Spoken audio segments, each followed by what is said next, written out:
Hello YouTube, welcome back over to GamingHouse, and today we're going to be going over the Dark Below DLC, whether or not it's worth to buy, or whether or not you should pass up on it. The DLC costs $20 and adds 3 new multiplayer maps, 4 single player missions, 2 of which are replayable, the other 2 you can't touch ever again, unfortunately, and also a new raid, and along with a bunch of new legendaries with the new exotics, all of which will be required if you expect to level up to the new level cap of 32. Now, if you're on PlayStation, you get an additional strike as well as an additional exotic. When you first get this DLC, you'll have to visit the tower and visit Eris, who is a new character in the story as well as a new faction. She will level up entirely based on her bounties and her bounties alone. And with that, she also offers new banners, shaders, and class items.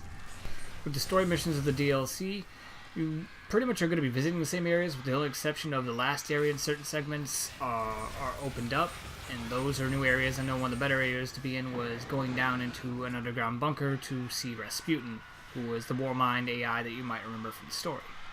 Fortunately, that's the only time you get to see these areas is when you're in the mission. They do not open up for patrol missions and all that, so they're still locked away and you can never enter them. The new strike is your typical run-of-the-mill strike. You're going to be running around killing a few things, and then you're going to eventually have to go against the boss, which is more of a bullet sponge. I found her to be less of a bullet sponge this go around compared to the other ones, say, the one on Mars and all that.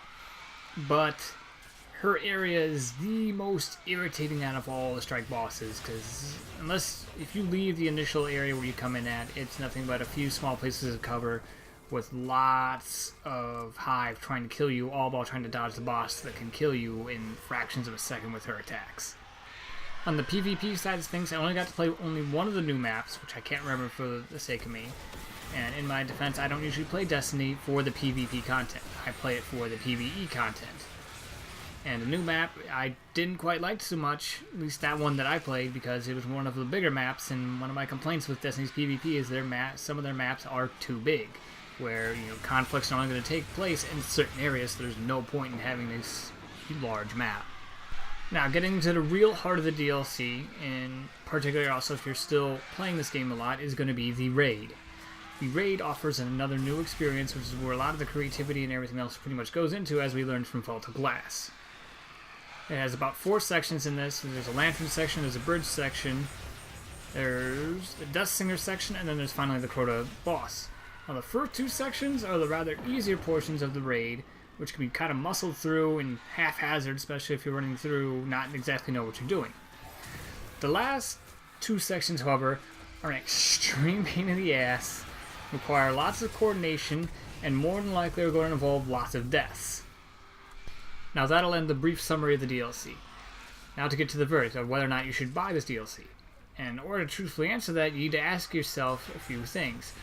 Are you still playing Destiny actively? I myself have hundreds of hours put into it, and I had already gotten the Collector's Edition, which gave me the Season Pass. So that was a yes for me, and I already still put in lots of hours in this game, play every day and all that. Now, you need to ask yourself that because, again, this is supposed to be an FPS MMO hybrid, which means it has MMO aspects, such as with new DLCs, a lot of your old gear will become irrelevant. It's going to be useless in several things. So if you can't commit to a new kind of grind and all that, then you would probably want to pass on it. You may also want to pass on the new DLC if you haven't been playing a whole lot already, or if you took a break and you're expecting this DLC to add more of a different aspect to the game, perhaps more story or any of that. It does not. More of the same kind of stuff with some new content thrown in, as well as the new raid, which is the real source of the new content. So the final say is, get this DLC if you still actively play Destiny. If you still can commit to the grind and all that, then get this DLC. Because you're going to soon learn that you're pretty much going to need it, otherwise you're going to be losing out on some time in Destiny as learned through the Nightfall and all that this week. That was all the DLC, so you might lose out on possibilities of getting new exotics and all that for a week. Now, do not get this DLC if you have taken a long break and are expecting something different with this DLC, or you still haven't been playing a whole lot. That's going to go ahead and end the video here. As always, like, comment, subscribe, share, all that fun jazz, or whatever you want to do. And as always, you're always welcome to come back over to GamingHouse for more gameplay and commentary.